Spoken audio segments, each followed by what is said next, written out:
Irmãos, vamos ter uma palavra de oração, vamos buscar socorro diante do trono da graça. Nosso maravilhoso Pai, buscamos a Tua face, nos humilhamos diante de Ti, humilhamos todo o nosso ser ante a Tua majestade e reconhecemos que precisamos do socorro do Espírito Santo, que Ele, na liberdade, Ele possa entre nós passear, em nós agir. Queremos uma vez mais que Ele nos fale nessa manhã pela palavra, traga ao nosso coração aquela porção que Tu tens preparado. Que o Teu Filho Jesus Cristo seja honrado, glorificado na palavra e também em nossas vidas. Nós pedimos, bondoso Deus, pedimos que Tu nos ajude, Tu coloques Teus olhos sobre nós nessa manhã. No precioso nome de Jesus nós oramos. Amém. Com a graça e bondade do Senhor, então chegamos nesse momento, esse momento derradeiro, onde ainda temos uma medida a compartilhar com os santos, a respeito do encargo, que não só subiu ao meu coração, mas também no dos irmãos. E como porção que vai nos dirigir, nós vamos abrir o Evangelho de Mateus no capítulo 5 e vamos fazer a leitura de alguns versos. Mateus capítulo 5,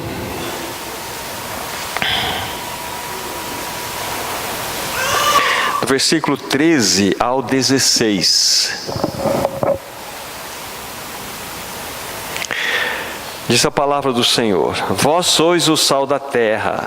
Ora, se o sal vier a ser insípido, como lhe restaurar o sabor? Para nada mais presta, senão para, lançado fora, ser pisado pelos homens. Vós sois a luz do mundo. Não se pode esconder a cidade edificada sobre um monte, nem se acende uma candeia para colocá-la debaixo do alqueire, mas no velador, e alumia a todos os que se encontram na casa. Assim brilhe também a vossa luz diante dos homens, para que vejam as vossas boas obras e glorifiquem a vosso Pai que está nos céus. Por enquanto, esta é a leitura que nós temos. Nós já vimos, queridos irmãos, que nós, como peregrinos, nós não temos direito à cidadania nesse ambiente onde nós estamos presentes hoje, que é esse mundo caído, essa entidade espiritual que pertence a esta realidade adâmica caída. Nós também somos forasteiros, aqueles que estão de passagem neste lugar. Nós estamos apenas passando por um momento nesse lugar. Mas nós temos uma cidadania, essa cidadania, ela é celestial. Por quê? Porque nós fomos comprados por preço. Nós fomos comprados por bom preço, o sangue de Cristo Jesus, a obra perfeita que Ele realizou naquela cruz.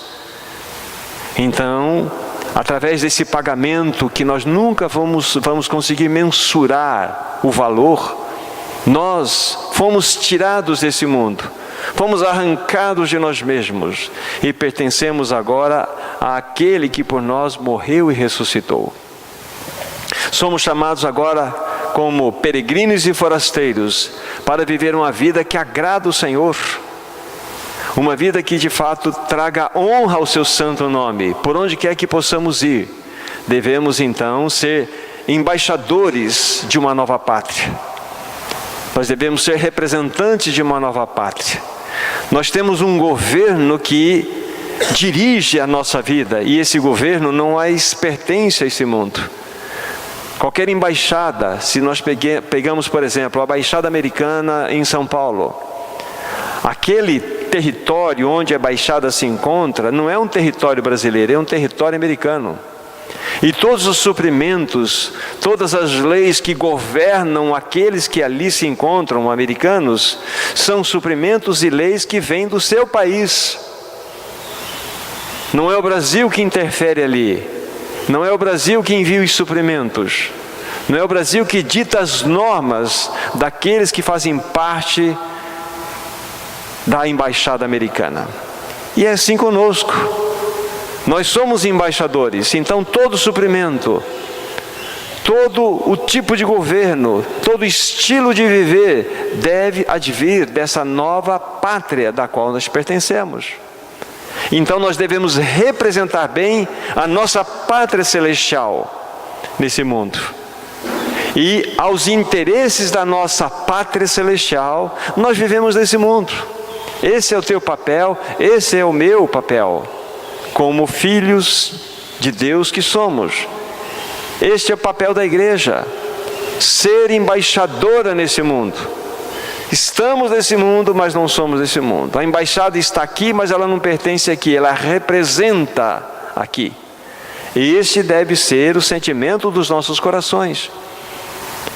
E da mesma forma, como nós vimos nas citações que fizemos ontem, no que concerne sermos peregrinos e forasteiros, nós olhamos para essa passagem que acabamos de ler, mostra-nos aqui as Escrituras algo extremamente importante. Primeiramente, vós sois o sal da terra, e depois mostra-nos na sequência que nós também, vós sois a luz do mundo. No entanto, para que nós possamos compreender essa passagem, nós temos que fazer pelo menos a menção daquilo que Jesus falou anteriormente.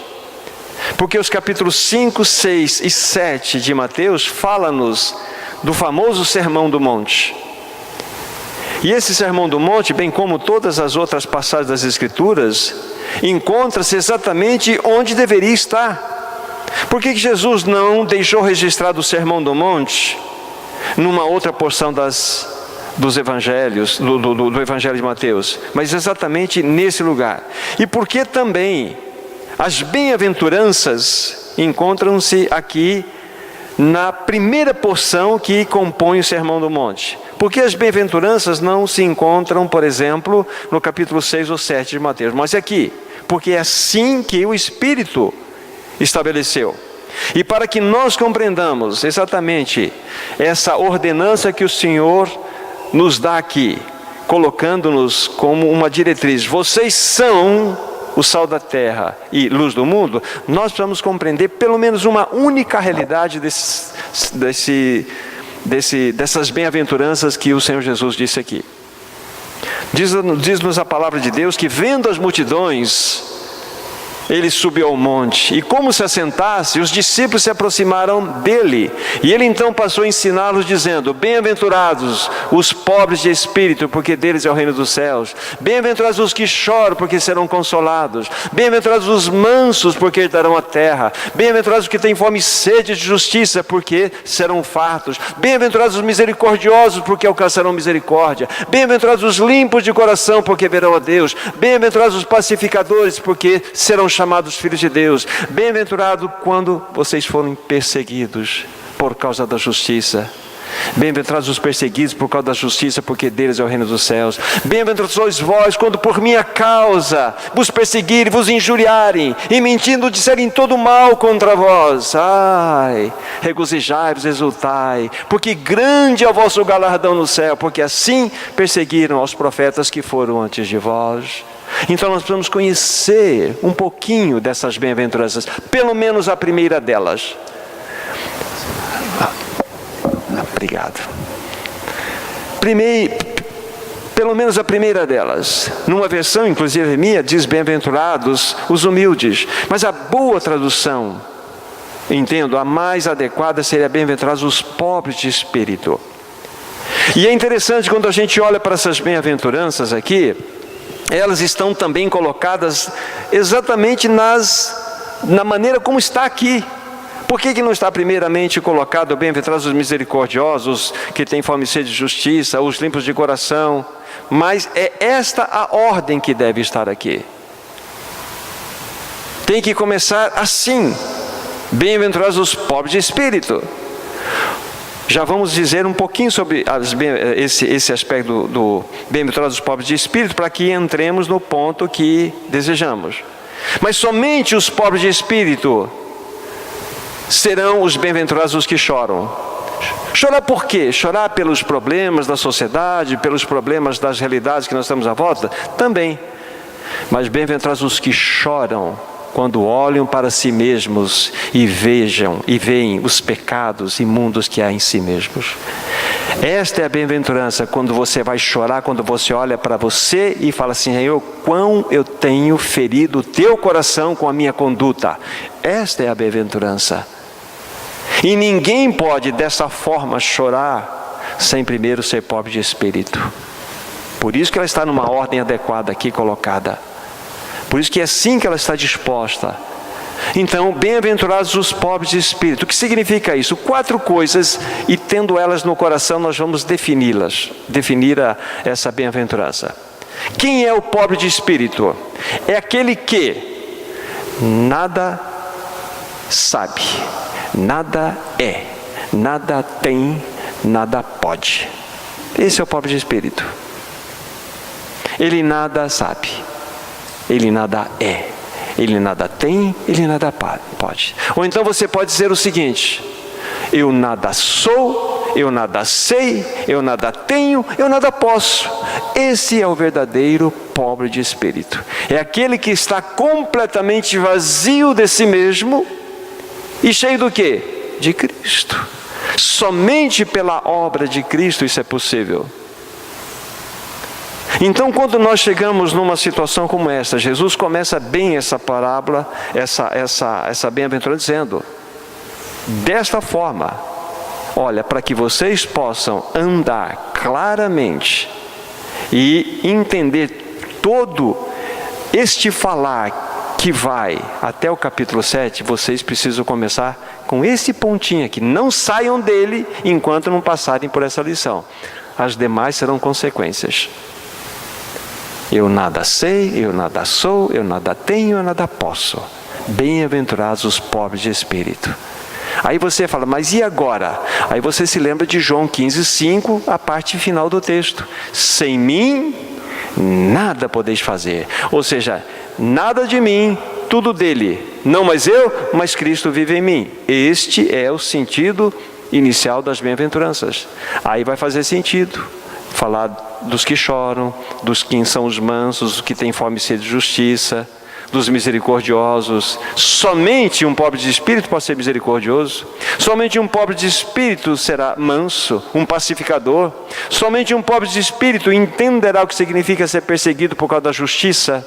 Isso falando da conduta. Somente um pobre de espírito entenderá o que significa ser perseguido por causa do nome dele. Isso fala do ser, daquilo que nós somos nele. Nossa conduta e daquilo que somos nele envolve 2 tipos de perseguições. Somente os pobres de espírito podem experimentar isto.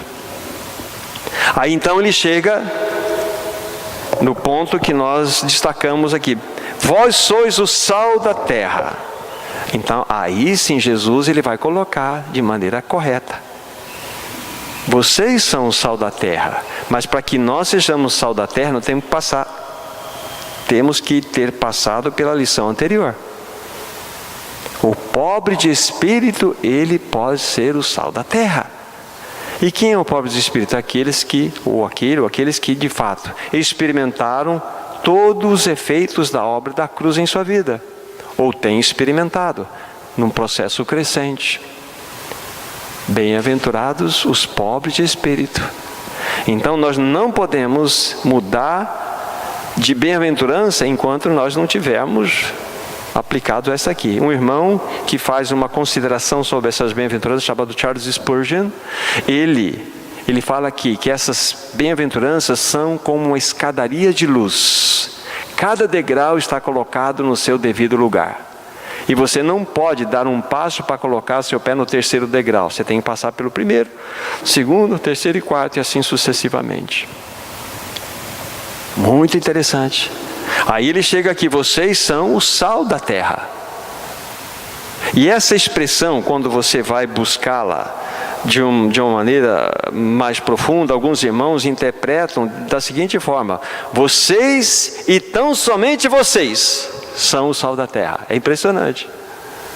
A força do texto é esta: vocês, e tão somente vocês, são o sal da terra.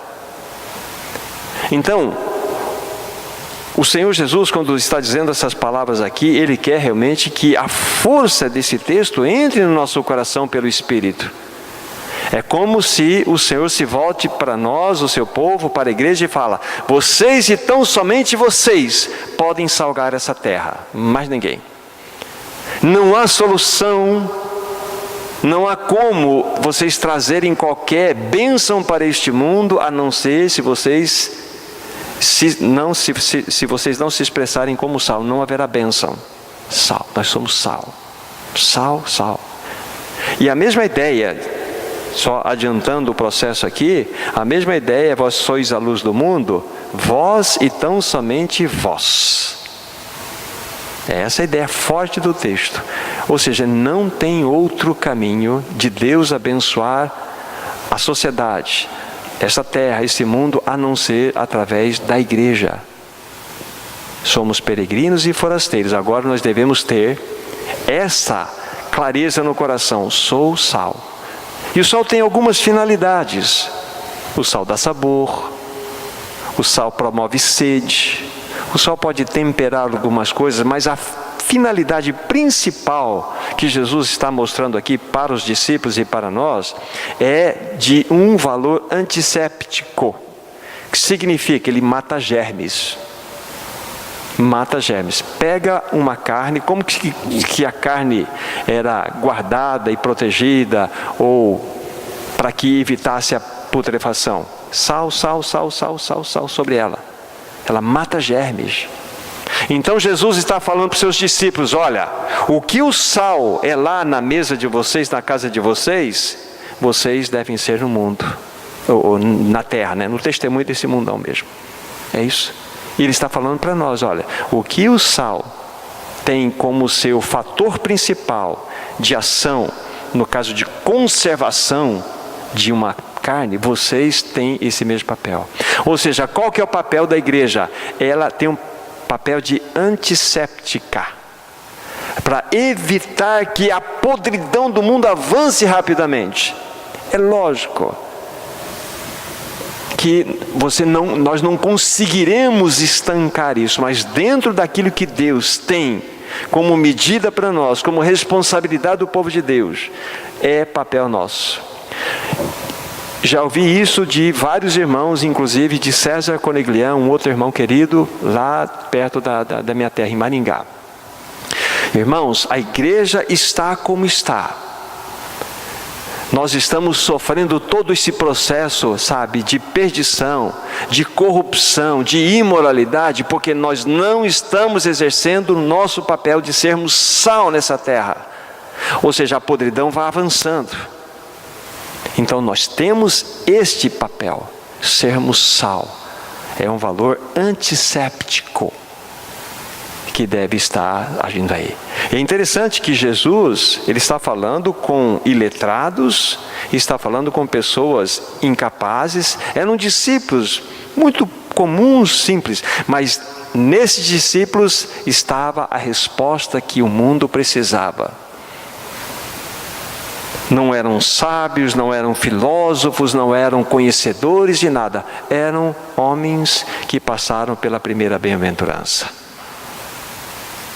Morreram para si mesmos, morreram para o mundo. Homens que nada sabiam, nada eram, nada podiam e nada tinham, a não ser Cristo. Eles tinham tudo. E nas mãos de Cristo, então, eles poderiam exercer o seu papel de salgar o mundo. Não é incrível isso, irmãos? E este é o desafio que nós temos para nós. Agora, de que modo nós podemos falar para vocês, de um modo prático, que nós podemos exercer essa função de sermos sal na terra? Eu vou colocar 3 situações aqui. E é importante começar da maneira como eu vou dizer aqui, porque todos nós nos encontramos na mesma situação. E já tem sido falado isso aqui, não só por mim. O que nós precisamos para dar os primeiros passos é de arrependimento. é dizer assim: Senhor, nós não temos exercido a nossa função de ser sal nessa terra. Então nós vamos começar da maneira correta. Nós precisamos começar com os nossos corações quebrantados. E o arrependimento produz algo em nós. Voltem a Bíblia para o capítulo 3 de Mateus, versículo 8. O arrependimento sempre vai gerar frutos. Então diz assim, 3:8 de Mateus: produzir, pois, frutos dignos de arrependimento. Então, o nosso arrependimento, ele não pode ser apenas um arrependimento emocional, um arrependimento simplesmente de fala, circunstancial. É um arrependimento que mostra prova real. É um arrependimento. Eu estava indo para uma direção e mudei completamente a rota da minha jornada. Isso é arrependimento. Metanoia, você sofre uma mudança clara, né, de posicionamento, de atitudes e também de atos. Peguem, por favor, Provérbios 28. Provérbios capítulo 28, versículo 13. Vejam só os dois movimentos do verdadeiro arrependimento. Provérbios 28, 13. O que encobre suas transgressões jamais prosperará, mas o que as confessa e deixa alcançará a misericórdia. O arrependimento produz dois movimentos. Você precisa confessar e você precisa deixar. Esse é o verdadeiro arrependimento. Quando você não somente, eu confesso, mas você tem que deixar. Então há dois movimentos necessários quando há um arrependimento. São os frutos de que nós lemos lá no Mateus capítulo 3. O arrependimento é quando você verdadeiramente confessa, você reconhece, não é um arrependimento circunstancial, emocional, debaixo de pressão, mas é um arrependimento que surgiu no teu coração. E qual é a resposta verdadeira de que isso é real? Você deixou. Você realmente mudou, você guinou para um outro campo. Então, o primeiro ponto para que nós realmente possamos nos tornar sal nessa terra é experimentarmos um genuíno arrependimento. Aí nós vamos entender o que é separação, o que é andar com Deus, o que é intimidade, o que é verdadeiramente expressar a vida dele, o que é gerar testemunho. Isso é muito importante. Então, quando nós falamos desse Mateus 5,13, né, que fala do sal da terra, nós estamos dentro da primeira bem-aventurança, daquilo que já rapidamente falamos para vocês. E está inserido isso, para que a gente possa ser um testemunho real nessa terra, como sal. Então precisa haver esses dois movimentos. O primeiro, então, está relacionado ao arrependimento. É a confissão e o abandono do pecado. Quem confessa e deixa. Isso tudo com a ajuda, lógico, do Espírito Santo, porque a nossa carne não tem força para isso.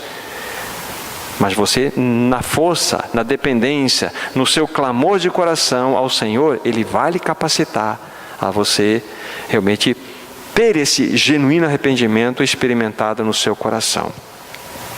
A segunda realidade importante para que nós nos tornemos sal nessa terra é ter uma vida harmônica. Podemos colocar vida de harmonia.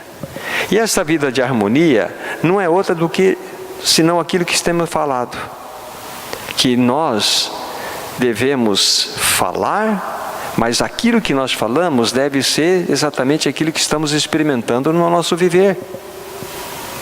Podemos ver isso numa passagem que é Filipenses 1, verso 27. Filipenses 1, verso 27. Há muitas passagens, citamos algumas nas reuniões anteriores, essa que nós não citamos.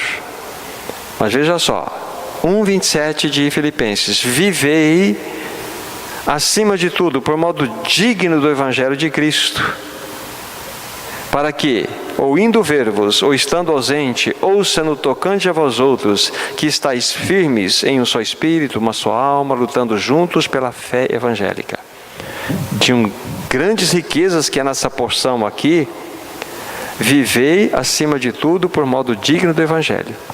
E o mais interessante desse texto, essa palavra vivei, que está aqui, no original, parece-me que há uma versão, a King James, ela traduz assim, portar-se como um cidadão do céu.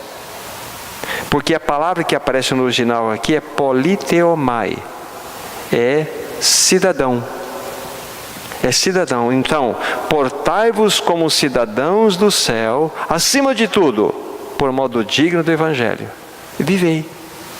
Coloque esse texto ao lado de Filipenses 3:20, que nós falamos ontem. A nossa pátria está lá no céu. Ali é a mesma palavra que está aqui, politeomai. É a mesma palavra, é cidadania.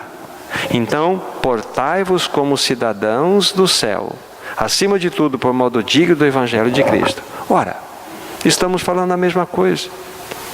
Já não temos cidadania aqui que não nos é dada, porque nós morremos para esse mundo. Temos uma cidadania celestial. Somos embaixadores.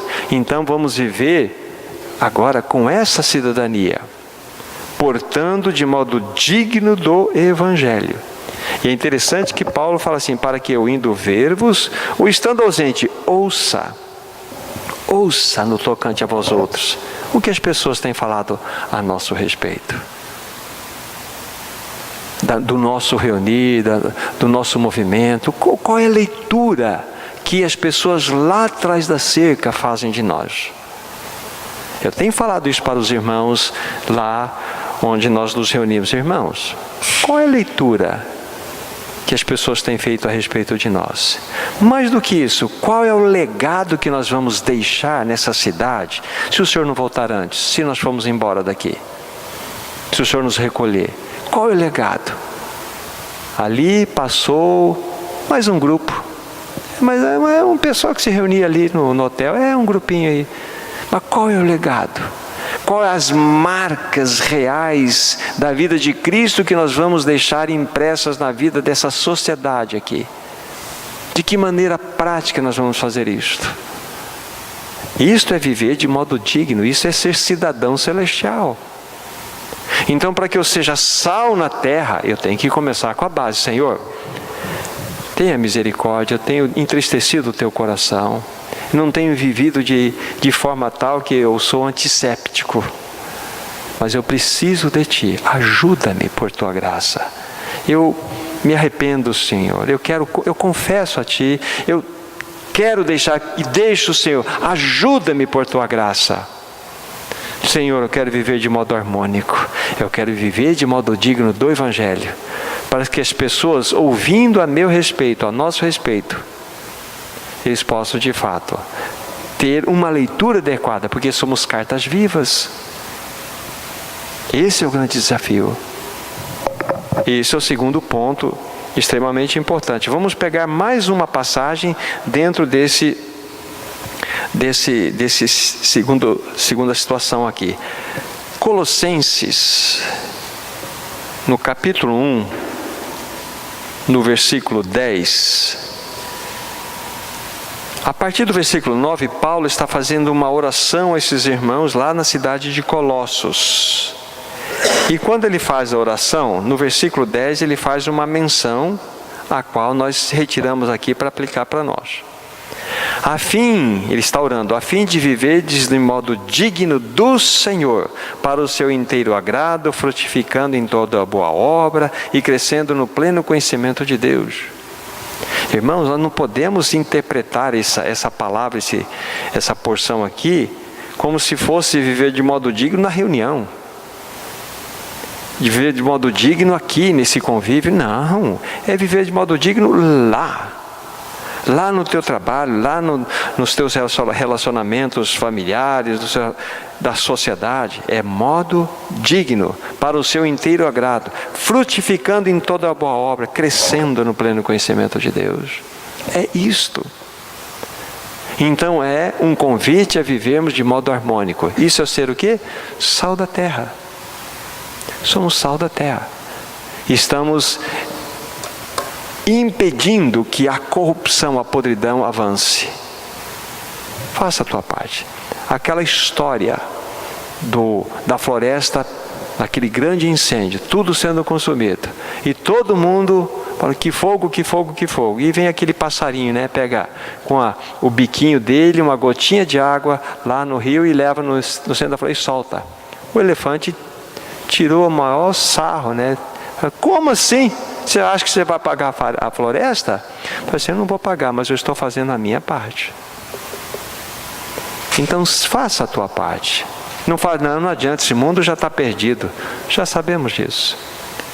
Mas nós podemos ser estes que são sal na terra, antissépticos. Se você estudar os avivamentos, vocês vão ver.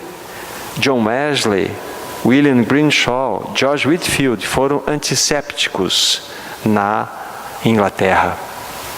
Foram eles os responsáveis para não acontecer aquilo que destruiu a França em 1789, com aquele movimento do iluminismo, que levou a uma carnificina, um derramamento de sangue sem precedente, uma destruição de valores morais de tudo. Isso só não foi levado para lá, porque tinha sal da terra lá, chamado John Wesley, George Whitefield e tantos outros. E eles foram antissépticos, seguraram. Esse é o teu, é o meu papel. Não é aquela história, não, já está tudo escrito, o mundo já está perdido, os eleitos já estão garantidos, então agora vamos viver. Não. Você tem responsabilidade, eu tenho responsabilidade de ser sal. Somos sal nessa terra. Esse é o grande ponto. E por fim, o terceiro aspecto, se nós temos esse viver harmônico adequado, esse viver harmônico realmente que já é percebido no meio onde nós estamos, o terceiro é quase que irmão desse segundo. Nós temos uma vida de demonstração. É assim que tem que colocar, vida de demonstração. Então, o primeiro é um arrependimento genuíno, o segundo é um viver harmônico. Esse viver harmônico leva-nos ao terceiro ponto, que é uma vida de demonstração. Não uma vida de falação, é uma vida de demonstração. Pegue em 1 Pedro, capítulo 3, versículo 15. 1 Pedro, capítulo 3, versículo 15.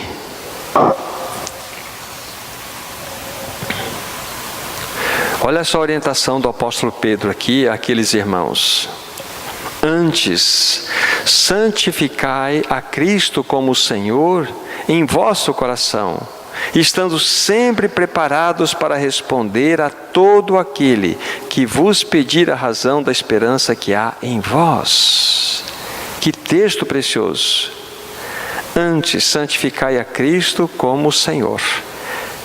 É interessante que a ordem, sempre ela deve ser obedecida, lógico, como foi dada aqui. Eu jamais estarei preparado para responder àqueles que pedem a razão da esperança que há no meu coração, sem que, primeiro, eu santifique Cristo como Senhor no meu coração. Não é como Salvador, não é como sumo sacerdote, não é como o amado da minha alma. Nesse caso é como Senhor. Kyrios é aquele que manda. Ele manda e você fala, sim, Senhor. Ele pede, você fala, sim, Senhor. Ele te envia, você fala, sim, Senhor. Então você percebe que para que isso seja real, eu nada sei, nada sou, nada posso, nada tenho, tem que ser real no seu coração. Quando você experimenta a primeira bem-aventurança, pobre de espírito, então o estabelecimento do senhorio de Cristo no seu coração é uma naturalidade. Mas você e eu precisamos chegar à conclusão, Senhor, eu preciso chegar ao fim de mim mesmo. Eu preciso passar realmente por toda a experiência do significado do que significa morrer em Ti. Significa morte em Cristo. A morte em Cristo significa você sair do centro e Ele tornar-se o centro da sua existência. Morte de Cristo significa você sair do comando da sua vida para que Ele exerça o senhorio em sua vida. Qual foi o grande mal que aconteceu no Éden? O pecado terrível. Foi o gerar da autonomia. O pecado fez com que o homem se tornasse um ser autônomo, autodependente. Ou seja, Deus que havia criado o homem para que Cristo, naquela representação do jardim do Éden, Ele estava figurado naquele fruto da árvore da vida, Ele ingerindo aquele fruto da árvore da vida, simbolicamente Ele estaria ingerindo a vida de Cristo dentro dele. Então, Deus não teria apenas um relacionamento periférico com Adão, como Ele tinha no entardecer de cada dia. Deus então estabeleceria um relacionamento íntimo com Adão através do fruto do seu filho no seu coração. Haveria um relacionamento eterno. Mas o homem pecou, ele se rebelou e se tornou um ser autônomo, autodirigente. Eu faço a minha vontade, eu tenho as minhas emoções, eu penso o que eu quero. E quando Cristo vem e faz a obra, Ele atinge exatamente esse ponto. Ele crucifica o nosso ego, o nosso eu, porque o nosso problema está aqui. Então, quando nós cremos na nossa morte em Cristo e ressurreição nele, estamos dizendo: Senhor, eu não quero que eu governe mais a minha vida, eu quero ser arrancado de mim, para que Tu habites em mim e governe todo o meu ser. Agora, objetivamente isto aconteceu. O que significa isso? Quando você olha para trás, você tem a história do Evangelho, você tem a história de Cristo na cruz. Ele já morreu, já derramou seu sangue por você, já crucificou o teu velho homem. E você creu nisso: Senhor, eu creio nisto. Então você crê nisto, agora você vai aplicar isto diariamente no seu viver. Você vai se considerar morto para o pecado todos os dias, para que a vida de Cristo seja manifesta em você, dia após dia. Se você tirar os olhos do Senhor, você vai cair. Porque você e eu temos dentro de nós aquela velha natureza terrível que não foi erradicada de nós. Ela foi posta de lado, ela foi desempregada, que é o significado maior da palavra destruído do versículo 6 do capítulo 6 de Romanos. O corpo do pecado foi destruído, foi desempregado, foi colocado de lado. Ele não foi extirpado, não foi erradicado. Então não brinque. Você crê verdadeiramente na sua morte em Cristo, isso é um fato. Agora, aplique isso diariamente para que você desfrute desse fato. Esse é o ponto. Então, para que nós possamos viver uma vida de demonstração, devemos fazer o que Pedro está mostrando aqui: santificar a Cristo como Senhor no coração. Ele é Senhor, Ele governa, Ele é aquele que manda. Isso é vida de demonstração. Então, no segundo aspecto, ele vai falar assim: aí sim, estaremos preparados para dar a razão da esperança que nós temos no nosso coração. Aí você vai poder falar para as pessoas o que Cristo representa para você. E a tua própria vida vai fazer com que as pessoas se incomodem, seja para te julgar até, para te condenar, ou até para que você manifeste essa esperança que é em você, porque muitas pessoas não vão aceitar. Mas você estará preparado sempre para dar a razão da esperança que há no teu coração. Por quê? Porque você santifica Cristo como Senhor no seu coração. Então, para que nós sejamos sal nesta terra, é necessário o arrependimento, uma vida de harmonia, e essa vida que se transforma numa vida de demonstração. As pessoas vão ler Cristo em nós. E a gente vai estar sempre preparado para dar a razão da esperança que nós temos. Isso é ser vida de sal, vida antisséptica no mundo caído. Em detalhes muito simples. Não me vejam como um legalista, como tem dito em outros momentos. Às vezes pessoas com uma boa intenção vêm mostrar alguma coisa para você no celular, sabe, aquelas coisas picantes, aquelas coisas que não levam a nada. Então não seja esse que compactue com isto. Só comece a mostrar, fala assim, isso não me agrada. Lógico que as pessoas vão falar assim, você é muito radical, você é muito extremista, você é um religioso. É melhor ser chamado de religioso, extremista, mas ser fiel ao Senhor. Ser fiel ao Senhor. É assim que esse mundo vai tentar nos cercar, nesses pequenos e simples detalhes, mas são situações que vão carcomendo a nossa existência.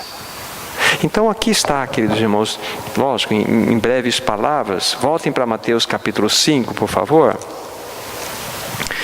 Mateus capítulo 5. Há muitas coisas que depois, com certeza, os irmãos irão considerar sobre este aspecto, né, de sermos sal na terra. E veja as consequências de que, quando ele se torna insípido, misturado, quando ele se torna sem valor algum, ele não presta para mais nada, a não ser lançado fora e ser pisado pelos homens. É o que acontece quando nós não testemunhamos de modo adequado.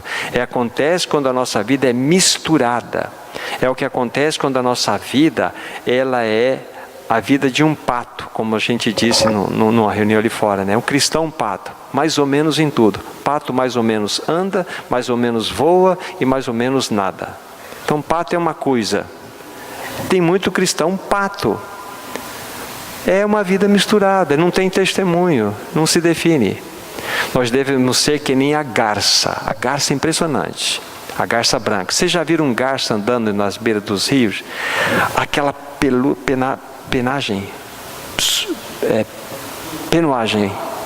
plumagem, branca. E ela está andando nos lodinhos ali, não pega. Sabe por quê?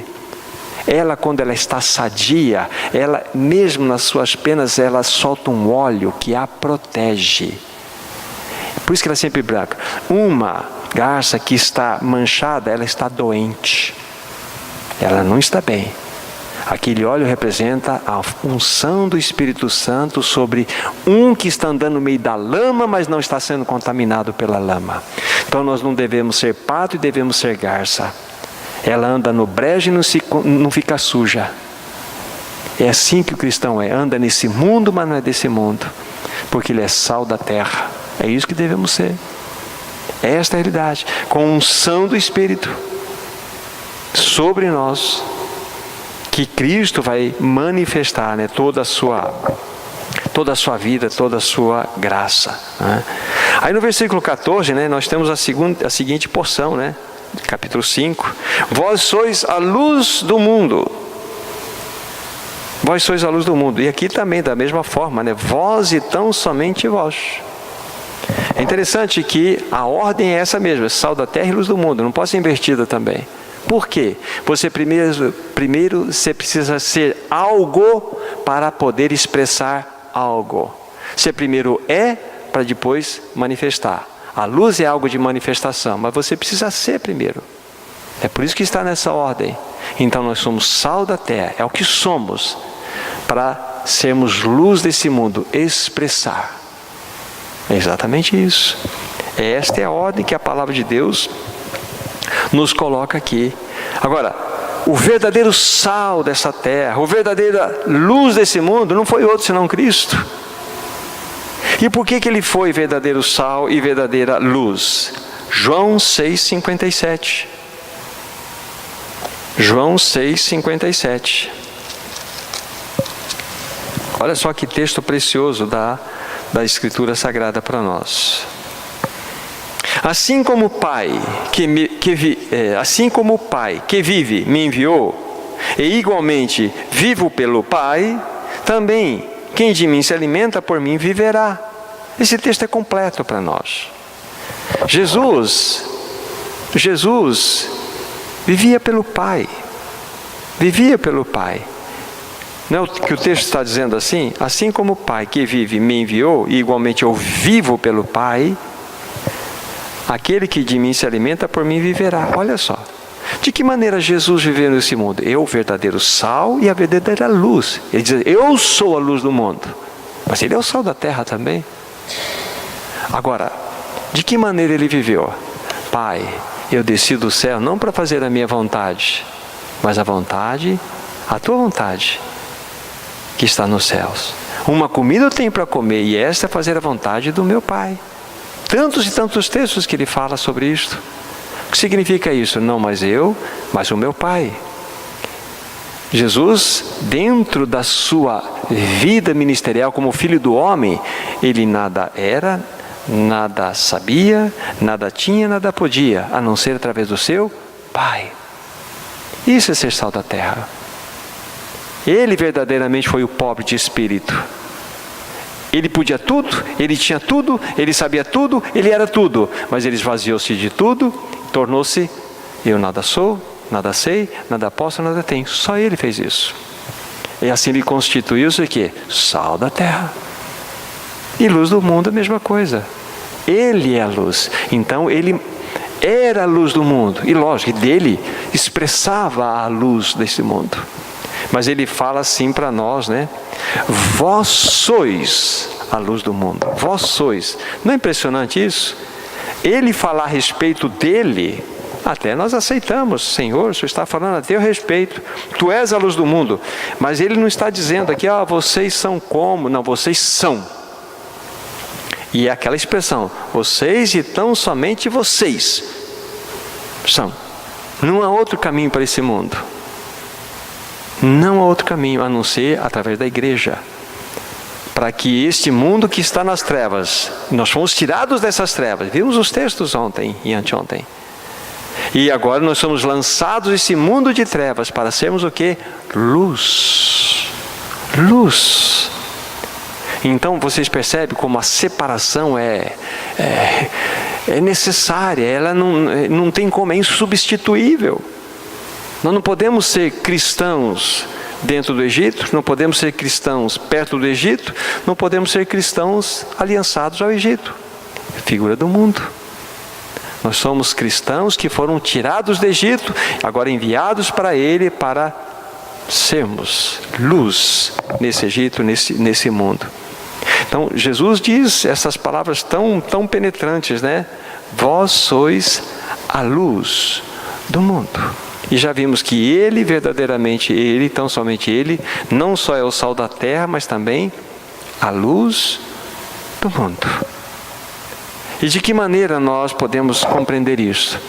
A luz não faz barulho. A luz não faz explosão. Luz é luz. Então é no silêncio da nossa vida. É no silêncio das nossas escolhas, dos nossos valores, do teu estilo de vida, da maneira como você é, da maneira que você age. Isso é ser luz, com a boca fechada. A luz não faz barulho. A luz divulga uma realidade que está dentro. Cristo é tua vida, a luz da vida está em você. E se ela encontrar caminhos através de você, ela vai se expressar. Vocês são a luz do mundo. Jesus está mostrando aqui. Essa luz, como eu estava dizendo, não faz barulho. Ela não grita. Ela não é palpável no sentido, mas ela é vista pela vida de testemunho de cada um de nós. Vamos pegar aqui uma passagem interessante das Escrituras Sagradas, que está em Romanos 13. Bem peculiar essa passagem. Romanos 13, a partir do versículo 11 até o 14. E nós temos um direcionamento aqui interessante, pois temos mais uma passagem para citar. Eu digo isto a vós outros que conheceis o tempo. Já é hora de vos despertardes do sono, porque a nossa salvação está agora mais perto do que quando no princípio cremos. Vai alta a noite, vem chegando o dia. Deixemos, pois, as obras das trevas, revistamo-nos das armas da luz. Andemos dignamente como em pleno dia, não em orgias, bebedices, não em pudicícias e dissoluções, não em contendas e nem ciúmes, mas revesti-vos do Senhor Jesus, Cristo, e nada disponhais para a carne no tocante às suas concupiscências. Que texto precioso! E aqui tem uma palavra bem específica. Diz assim: vai alta noite. Veja só como está a situação desse mundo que nós estamos vivendo. Vai alta noite, mas o dia vem chegando. A promessa da vinda dele é real.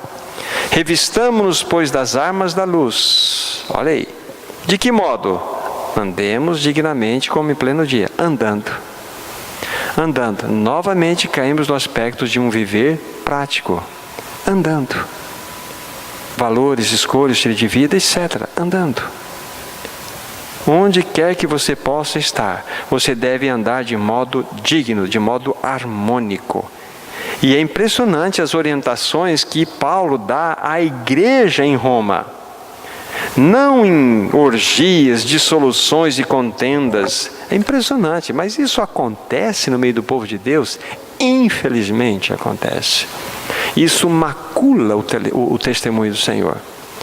Mas graças a Deus, que quando, ainda que nós, pela nossa fraqueza, pela nossa limitação, nós caímos, pecamos, desagradamos ao Senhor, machucamos as pessoas, nós temos um caminho de retorno. Nós temos a quem recorrer. Nós temos um Senhor cheio de graça. Nós temos um Senhor cheio de misericórdia. Nós temos um trono que nós podemos confessar os nossos pecados. Não tem pecadinho, pecadão, tem pecados que precisam ser confessados. Confesse os pecados diante do Senhor.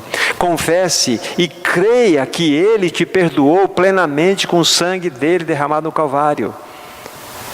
E a Bíblia fala que nós nos tornaremos puros, alvos como a lã. Tem um texto que diz assim, que vocês se tornarão como vocês nunca fossem. Vocês se tornarão como se nunca fossem. Se não estou enganado, é Naum, qualquer coisa assim. Vocês se tornarão como se nunca fossem. É interessante, Deus vai nos olhar perfeitamente puros, como se nunca tivéssemos sido.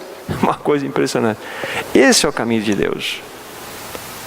Então, aqui fala-nos, sabe, de uma vida, realmente, eu passei, escorreguei, caí, põe a boca no pó, peça perdão, foi perdoado, vamos prosseguir diante do Senhor em nome dEle, em nome de Jesus, vamos prosseguir, porque Ele nos purificou. Jesus é mais misericordioso do que os santos. Jesus é mais misericordioso do que os homens. Jesus fala assim, vai e não peques mais. Os homens pegam pedra. Pedras da justiça, pedra da religião, pedra do que... Não. Jesus pega a sua graça e derrama. Esse é o caminho de Jesus. Graça, misericórdia. E assim, quando a palavra de Deus diz para nós andarmos de modo digno, é exatamente isso. Nós temos um caminho de restauração, um caminho de graça. É isso. Esquecendo para as coisas que para trás ficam, avançando para aquelas que diante de mim estão. Eu prossigo para o alvo, para o prêmio soberano que o Senhor tem reservado para mim como vocação. E mais uma passagem, Filipenses capítulo 2. Filipenses capítulo 2. Filipenses 2, versículo 15. Paulo, quando então está orientando esses irmãos em Filipos, ele diz assim, para que vos torneis irrepreensíveis e sinceros, filhos de Deus, inculpáveis, no meio de uma geração pervertida e corrupta, na qual resplandeceis como luzeiros no mundo. Esse é o teu papel, esse é meu papel. Sermos luz nesse mundo. A igreja deve ser luzeiro nesse mundo. Essa é a palavra para o nosso coração, irmãos. Fomos tirados do mundo para que, com as marcas da cruz, sejamos novamente enviados para esse mundo para sermos luz. Esse é o texto que vai ficar no teu coração, para que vocês e eu nos tornemos irrepreensíveis e sinceros, filhos de Deus, inculpáveis no meio de uma geração pervertida e corrupta, na qual resplandeceis como luzeiros no mundo. A palavra irrepreensível aqui, permito mais essa pequena consideração. A palavra irrepreensível aqui é muito forte, e ela aparece outras vezes na Bíblia. Parece que irrepreensível é uma pessoa que ela nunca pecou na vida. Aquela pessoa é irrepreensível. Não. A palavra, por que nós somos irrepreensíveis? E por que nos tornamos às vezes repreensíveis? Nós somos repreensíveis quando pecamos e não confessamos. Se você é um filho de Deus, você pecou e não tratou daquele assunto, este pecado você vai ter que tratar lá diante do tribunal de Cristo. Você vai dar conta dele. Você é repreensível a ele. Mas se você pecou e confessou diante do Senhor, diante da pessoa ou situações envolvidas, se você pecou, você confessou, deixou, você obteve a provisão do perdão, você se tornou irrepreensível naquele pecado. Não se fala mais nesse assunto. Já tratou. Porque o sangue de Cristo cobriu. Então, irrepreensível não significa inerrância, impecabilidade. Significa que quando você, por uma razão ou outra, e por sua responsabilidade, peca, vá diante daquele que tem o perdão. Confessa, deixa, receba a provisão do sangue. E diante dele você é irrepreensível. É isso que quer dizer o texto para nós. Mas o ponto é, somos luzeiros desse mundo. Somos luzeiros desse mundo. Então guarde no coração. Foram várias e várias reuniões que nós tivemos juntos, irmãos. Muitas coisas elas já se apagaram da nossa mente, coração. Mas nós temos que rever os textos, as coisas e falar, Senhor, eu quero viver nesse mundo de tal maneira que o teu nome será honrado. Eu quero te amar de tal forma, porque o Senhor me amou de tal forma que esse mundo vai perder completamente o brilho para mim. Que o Senhor seja honrado na vida dos santos aqui, não só em Tietê, mas em todas as outras localidades aqui apresentadas. Que o Senhor continue falando, guardando o coração de vocês. Nosso maravilhoso Pai, entregamos nas Tuas mãos a Tua palavra e as nossas vidas, para que a Tua palavra penetre no mais profundo do nosso ser. Nós queremos viver como estes pobres de espírito, completamente confiados a Ti, porque sem Ti nada nós podemos. Nos entregamos, nos consagramos diante de Ti, renovamos nossa aliança contigo, nossa consagração a Ti. Queremos ser um povo que honra e glorifica o Teu nome, sempre, em todo o tempo. Em nome de Jesus. Amém.